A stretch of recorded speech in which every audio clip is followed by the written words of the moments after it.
Now let us be still together. Let us not begin with words of urgency, nor with requests, nor with thoughts of what must be changed, healed, corrected, or improved. Let us begin exactly where we are, without moving anywhere, without striving, without effort, for the kingdom of God is not entered by motion, nor by words, nor by intensity, but by quiet recognition. Be still and know that I am God. That knowing does not come through activity.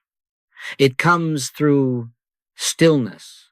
You may be sitting in a house, in an apartment, in a room, or perhaps even listening from a place that does not yet feel like home.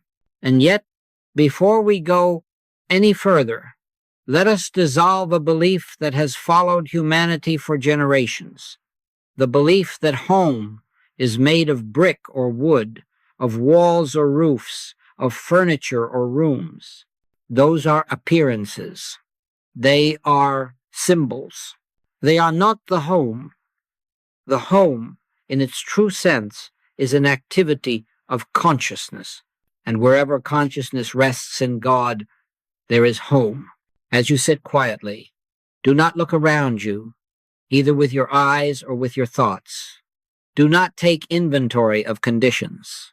Do not say, if only this were different, or if only that person would change. That is not where peace begins. Peace begins where judgment ends. Peace begins where the mind ceases to measure appearances and turns inward to awareness. The kingdom of God cometh not with observation, for behold, the kingdom of God is within you. We are not gathered here to bring peace into a home. That would imply that peace is absent and must be imported. We are not gathered to bless a house as if God had somehow forgotten to enter it. We are here for one reason only, to recognize what is already present. For God has never been absent from any place. The error has never been absence. The error has always been unawareness. You see, God does not come and go. God does not visit. God does not arrive when invited and leave when ignored.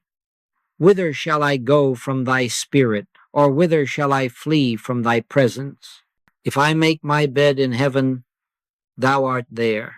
If I make my bed in hell, behold, thou art there. And so it must be understood at the very outset that the presence which blesses a home is not something we are about to call forth. It is that which has always been.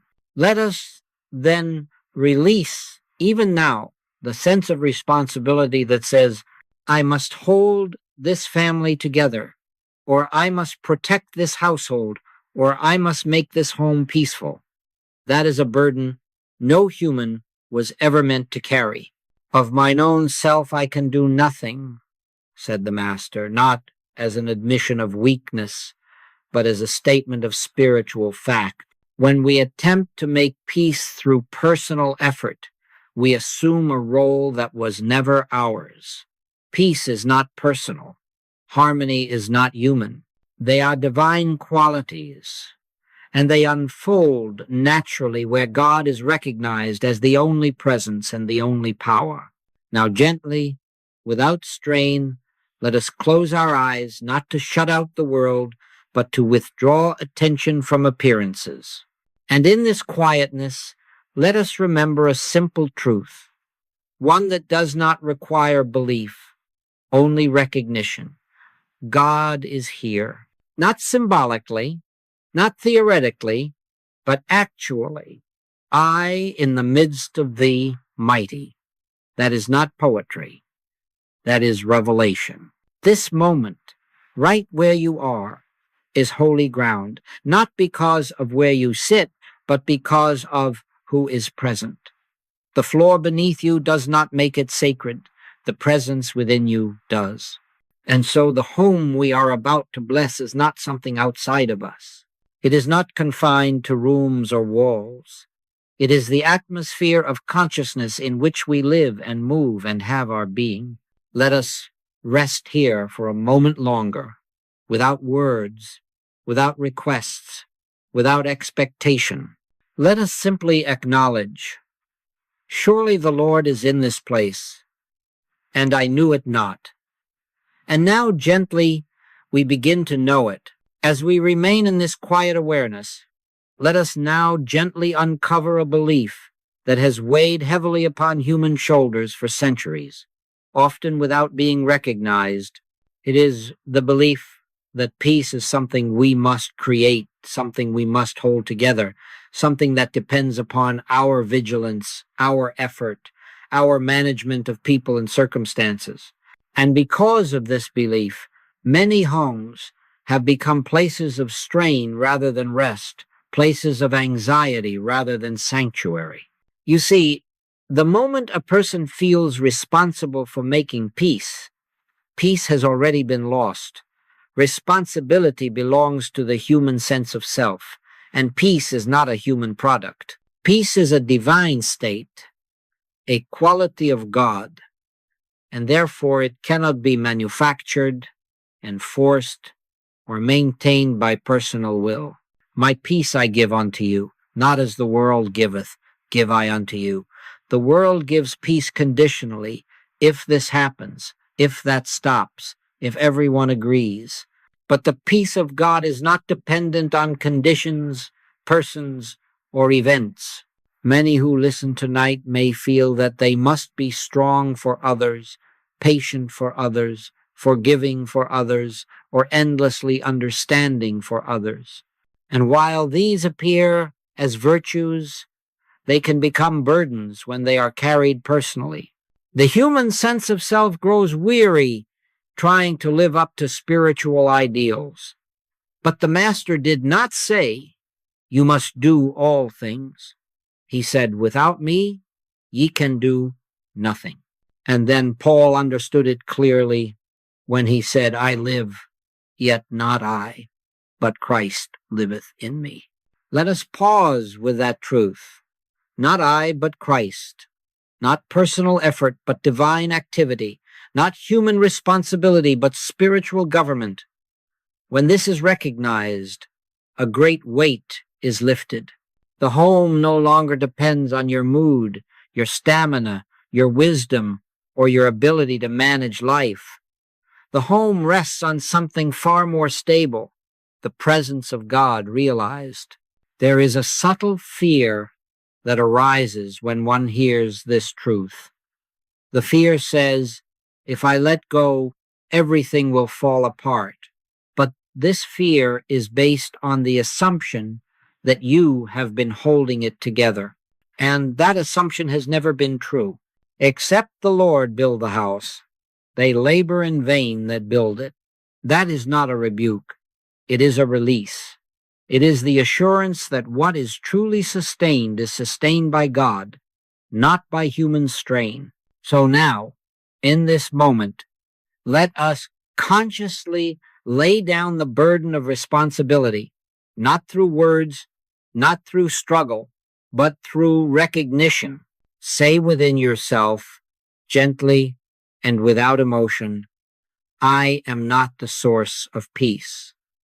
And then let that thought dissolve. You do not need to replace it with another thought. Simply allow it to fade. Where it fades, truth remains. Peace does not come into a home because people behave better. Peace comes into awareness when the false sense of separation yields to the truth of one presence. There is one body and one spirit, one Lord, one faith, one God and Father of all, who is above all and through all and in you all. When this is recognized, there is nothing left to manage. Now, let us understand something very important. This does not mean indifference. It does not mean neglect. It does not mean that love is withdrawn. On the contrary, it means that love is no longer forced. Love becomes natural, harmony becomes effortless. Forgiveness becomes spontaneous. Why? Because they are no longer human duties. They are divine expressions. In this awareness, the home ceases to be a place where one tries to keep things calm. It becomes a place where calm already is.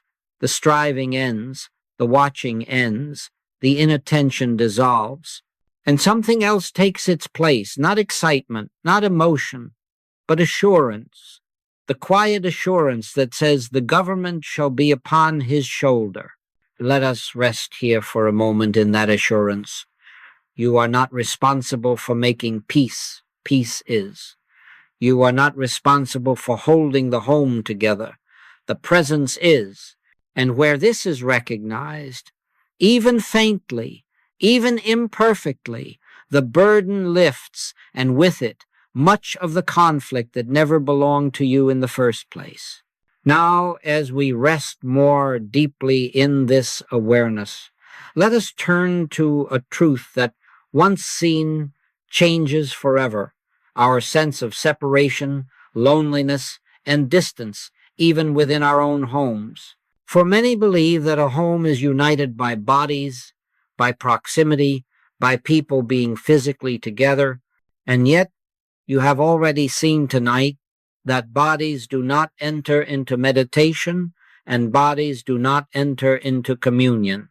It is consciousness that unites, and consciousness alone.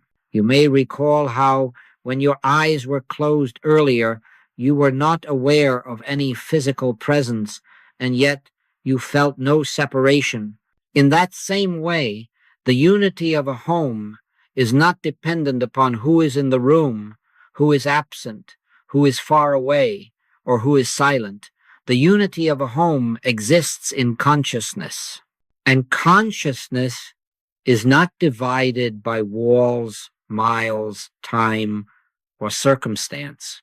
There is an invisible thread, an invisible spiritual bond which unites all who dwell in the same consciousness. This thread is not formed by blood relationships, legal ties, or shared responsibilities. It is formed by spiritual oneness. I and thee, and thou and me, and we and God. This is not poetry. This is the spiritual fact of being. Consider this carefully. You are not in the consciousness of another because you speak to them, live with them, or understand them. You are in their consciousness, and they in yours only to the degree that you are resting in the same spiritual awareness. Where two are gathered, not in body but in consciousness, there is that presence in the midst, and that presence is what constitutes home. This is why conflict so often persists, even when people are physically together, and peace is often felt when they are apart. The body is not the point of contact. The body is not the source of union. The body is not the medium of love. Love is of consciousness. Peace is of consciousness. Harmony is of consciousness. And consciousness, being spiritual, is indivisible. Now let us dissolve another belief very gently. The belief that someone else's state of mind can disturb your peace. That belief is rooted in the idea of many powers, many minds, many wills. But Scripture reminds us there is one mind, and that one mind is God. There are not many minds contending with one another in a household. There is one divine consciousness appearing as many, and when this is recognized, the sense of conflict loses its foundation. You see, when we believe that there are separate minds under one roof, we attempt to protect ourselves from one another. We guard our peace. We defend our space. But when we recognize one consciousness, there is nothing to defend against.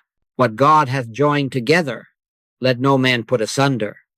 And God joins through consciousness, not through circumstance.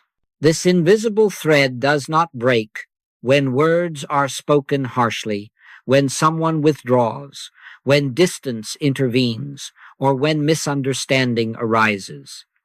The thread is spiritual. It is eternal. It does not depend on agreement or affection. It depends only on recognition. And the moment one individual rests in this truth, the entire atmosphere of the home begins to shift, not through effort, but through presence. You may ask, what about those who do not understand this?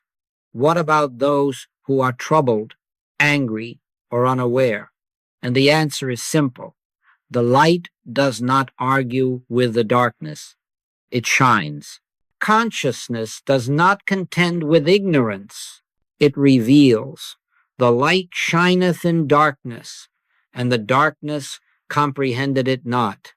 Yet the darkness did not overcome the light. So now, as you sit quietly, know this. You are not alone in your home, even if you appear to be. And you are not separated from another, even if they appear distant.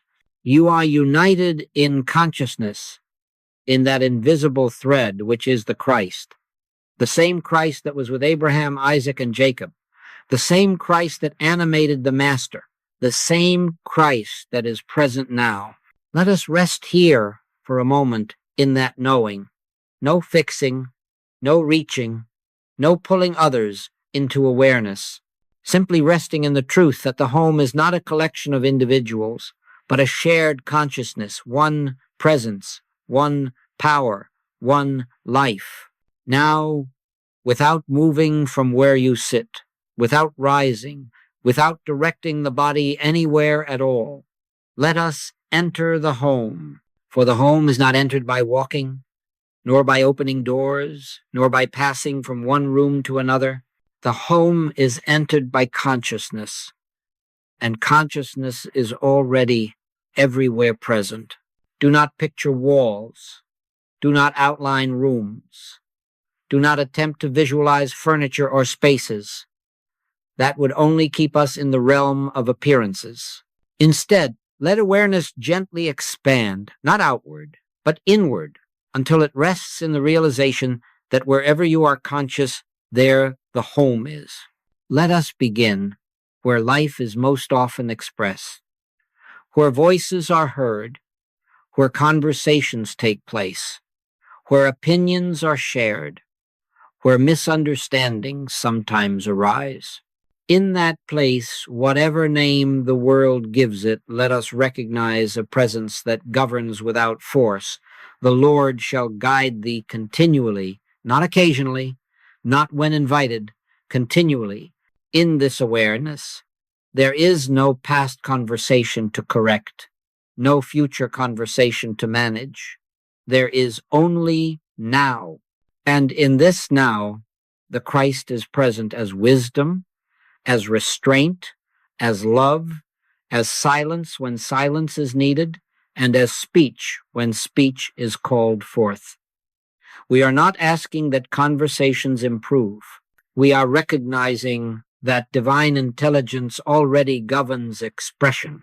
Now let awareness rest where nourishment appears to be prepared, where provision seems to come and go. Let us gently release the belief that supply is stored in cupboards, earned through labor, or threatened by circumstance. Man shall not live by bread alone, but by every word that proceedeth out of the mouth of God. Supply is not material, it is spiritual. It flows from consciousness, not conditions. In this recognition, anxiety about provision begins to dissolve, not because figures change, but because the source is understood. Where God is recognized as the source, fear loses its authority. And where fear departs, harmony takes its place. Now let us rest awareness where the body lies down to sleep, where rest is sought, where the mind releases the day.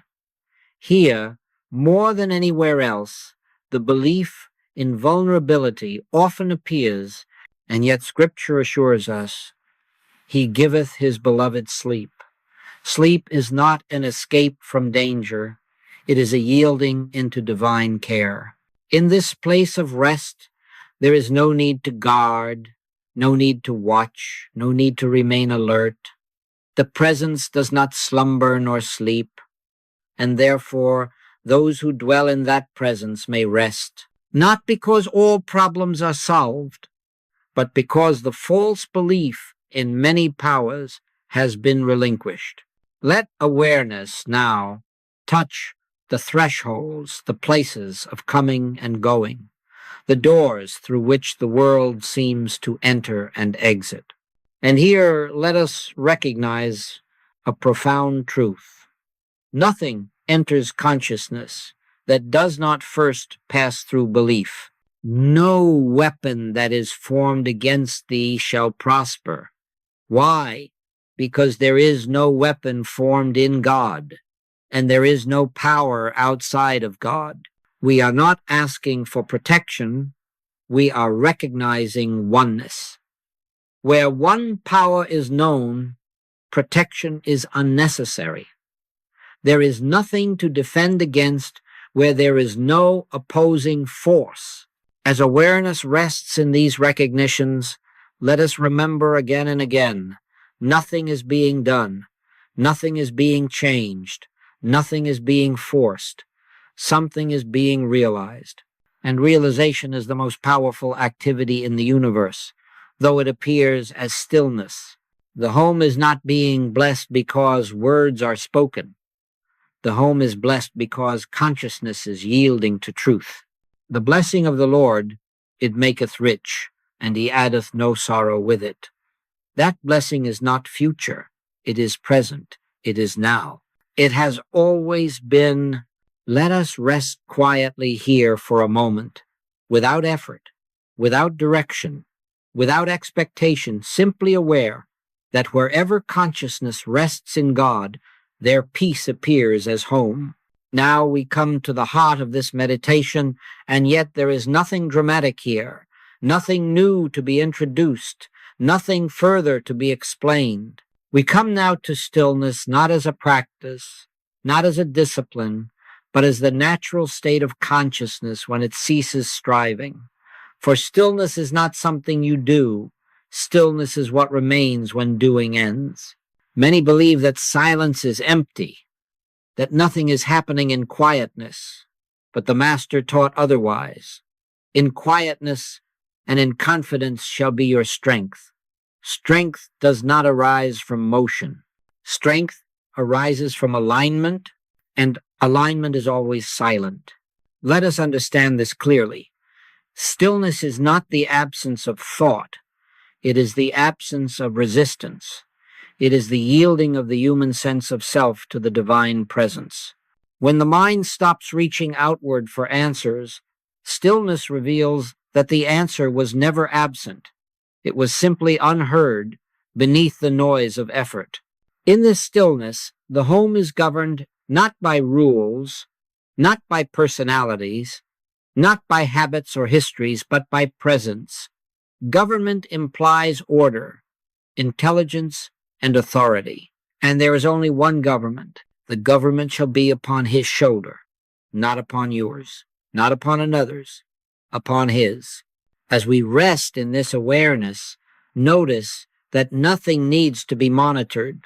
You are not watching thoughts. You are not correcting them. You are not replacing them. You are simply allowing consciousness to rest in the recognition of one presence, one power, one life. And in that resting, the home comes under divine government automatically. This is the stillness in which fear dissolves without being addressed. This is the stillness in which conflict loses its momentum without being confronted. This is the stillness in which the sense of separation fades, not because unity is declared, but because unity is recognized. Let us gently repeat within ourselves, not as affirmation, not as mantra, but as recognition, I in the midst of thee. not spoken to another, not spoken outwardly, spoken inwardly, where truth is heard. And then let the words fade, leaving only awareness. In this stillness, time loosens its grip. The past does not intrude because it has no voice here. The future does not demand attention because it has no authority here. There is only now, and now is where God is always found. Now are we the sons of God, not later, not when conditions improve. Now this stillness governs the home even when words are spoken, even when activity resumes, even when challenges appear. For once consciousness has tasted rest in God, it knows where to return. And return it will again and again until stillness becomes the natural atmosphere of being. Do not seek to hold this stillness. That would be effort again. Let it come and go as it will. The ocean does not lose itself when a wave rises. Stillness remains, even when movement appears. The presence remains, even when attention wanders. I will never leave thee, nor forsake thee. That promise was not made to effort. It was made to being. Let us rest here just a little longer, not waiting, not expecting, not listening for something, but simply being aware that this stillness is not personal. It is divine. It is not created. It is revealed, and it governs the home because it governs consciousness. Now, as this stillness gently establishes itself within us, there comes a moment quiet, often unnoticed, when we are invited to release something deeper than noise or tension. We are invited to release concern for those we love, concern for outcomes, concern for tomorrow, concern for what might happen or what might fail to happen. And this releasing is not an act of will. It is the natural result of trust awakening. Many have been taught that love means concern, that care must express itself as worry, that responsibility must carry anxiety with it. But this has never been the teaching of the Master. Take no thought for your life, he said, not as indifference, but as wisdom. For thought, in the sense of anxious planning and fearful anticipation, does not protect. It obscures. Let us be very gentle here, because family ties are tender. We do not deny love. We do not deny affection. We do not deny human relationships. We simply lift them out of personal responsibility and place them where they belong in God. Cast thy burden upon the Lord, and he shall sustain thee. The burden was never meant to be carried by you. As you sit quietly, you may notice names rising in thought, faces, situations, desires, fears. Do not push them away. Do not analyze them. Simply allow them to be lifted, not upward, not outward, but inward, into the awareness of presence. Say nothing, do nothing, just recognize. This too is in God. There is a profound difference between holding someone in thought and holding them in consciousness. Thought struggles, consciousness rests. Thought worries, consciousness knows. Thought asks, what will become of this? Consciousness answers, before Abraham was, I am. That which was before time cannot be threatened by time.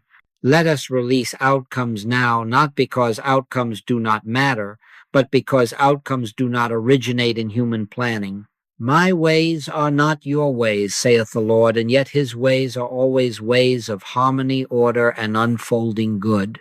When we try to dictate the form that good must take, we often block its entrance. When we release the form, the substance appears. This is especially true of the future. The future exists only as belief until it is lived. God is not in the future. God is now. And because God is now, tomorrow is already held within divine completeness. I go before you to make the crooked places straight, not later, not when you arrive, before. Now let us rest in a simple recognition, one that may feel unfamiliar at first, but which carries great peace. Nothing real can be lost, nothing true can be endangered, nothing of God can fail. What is not of God has no foundation and therefore no future. And what is of God requires no defense. We are not abandoning our families. We are not neglecting our responsibilities. We are surrendering false ownership. We are acknowledging that life is not ours to manage, but God's to express. And in that acknowledgement, a deeper care replaces anxiety, a deeper love replaces fear. Let us remain here for a few moments in silence, not empty silence, but full awareness, knowing that all is held, all is governed, all is unfolding under divine law. And in this knowing, the home rests not in uncertainty, but in assurance. Now, as this releasing settles within us, another truth quietly comes into view, one that brings with it a great sense of freedom.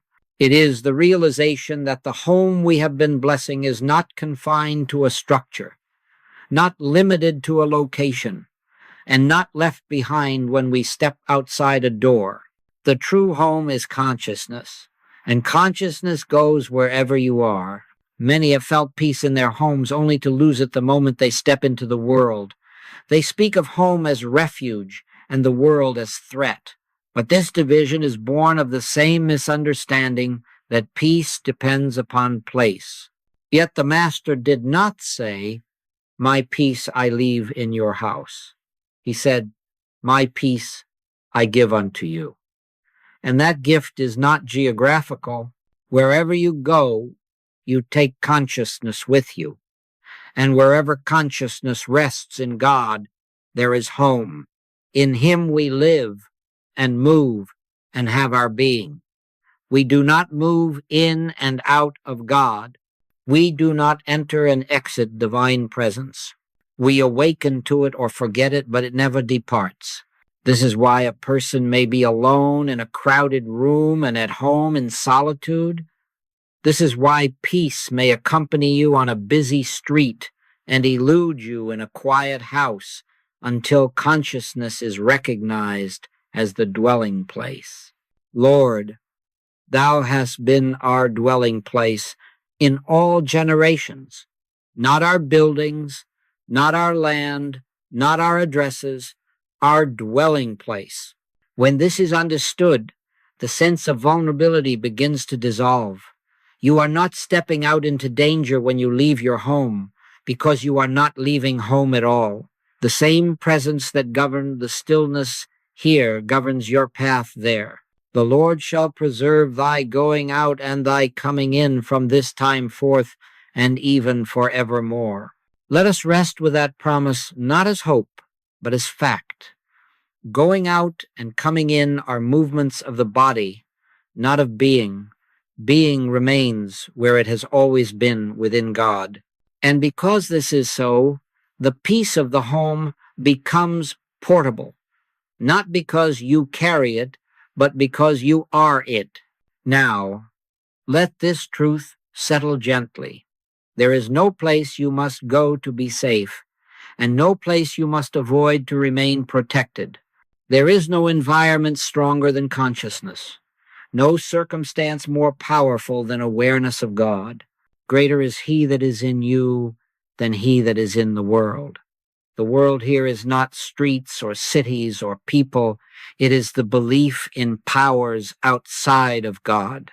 As you move through your day, into work, into traffic, into conversation, into decision, you are not leaving the home we have recognized. You are expressing it. The same stillness, the same government, the same invisible thread accompanies you, not as an escort, but as your own being. Let us pause again in this recognition. No effort, no holding, simply knowing I am at home in God and God is at home in me. And therefore, wherever I am, peace is possible not because I enforce it, but because I remember. Now we come to a place where nothing further is required of us, not because we have accomplished something, but because there was never anything to accomplish. We come to rest not as an ending, but as recognition. It is finished. Those words were not spoken at the end of a struggle. They were spoken at the revelation of completion. There is a tendency in the human mind to look for something more, to wait for a sign, a feeling, a shift, or a result. But this belongs to the sense of time, and time has no authority in spiritual realization. Truth does not become true because we feel it. Truth is true because it is. And our peace does not depend upon experience, but upon awareness. Let us then release the impulse to evaluate this moment. Do not ask whether it worked.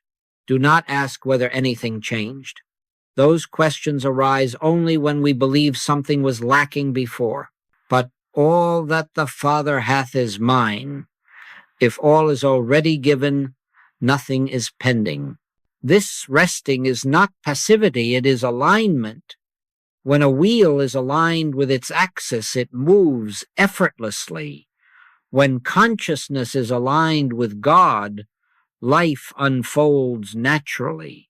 There is no pushing, no pulling, no forcing. Stand ye still and see the salvation of the Lord. Salvation is not something that happens later. It is something that is seen, recognized when stillness is allowed. In this rest, the home is not being improved. It is being revealed. The harmony that always was is now perceived. The order that never failed is now trusted. And because it is trusted, it appears. Let us remember, the Christ does not enter experience to fix error. The Christ reveals that error has no power. I am the light of the world. Light does not battle darkness. It simply is. And in its presence, darkness has no voice. So now we do nothing. We wait for nothing. We simply remain aware. Aware that the presence we have recognized does not depart when words cease. Aware that consciousness does not lose itself when attention shifts. Aware that I will never leave thee nor forsake thee. Let us rest in that promise, not as comfort, but as law. And in this rest, the work is done not because we did it, but because God always has. As we come to the final moments of this meditation, we do not close anything. We do not conclude anything. For in truth, there is no conclusion. There is no end. There is only God, infinite and ever-present. And wherever God is, there is home. Do not think that this awareness must be kept in a special moment or a specific place. Home is not here because we have gathered together. Home is here because we have recognized the truth that God is with us wherever we are. I am with you always, even unto the end of the world. It is not in time or space that we find God, it is in consciousness. So as we prepare to leave this space, let us not think that anything is left behind. There is no part of God that stays here. There is no part of peace that is confined to this moment. God is as present in your every step, in your every word, in your every action, as God is in the stillness we now experience. Lo, I am with you always, always. You may return to the world now, but know that you are not returning to separation. There is no transition from peace to unrest, from stillness to activity, unless we allow it. The transition is not between places, it is within consciousness. And where consciousness rests in God, there is no separation between sacred and everyday. Every step is holy, every breath is sacred. And as you move through the day, do not forget the stillness. It does not disappear. It is still there, waiting to be recognized. I in the midst of thee, mighty. Wherever you go, there it is. Wherever you are, God is. Wherever you are, peace is. Rest now in the quiet assurance that nothing needs to be done, nothing needs to be fixed, nothing needs to be managed. Peace is not something you create, it is something you recognize. And when you recognize it, it governs your every experience. So, as we close, let us not close our awareness. Let us not shut the door to this stillness. Let us leave it open, knowing that we are always in the presence.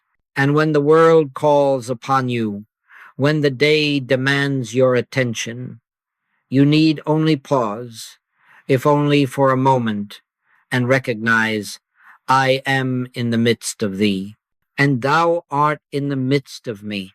This is the home that travels with you. This is the peace that accompanies you. This is the presence that never leaves. You have done nothing but recognize what was already true. There is no end to this. There is no need for a conclusion.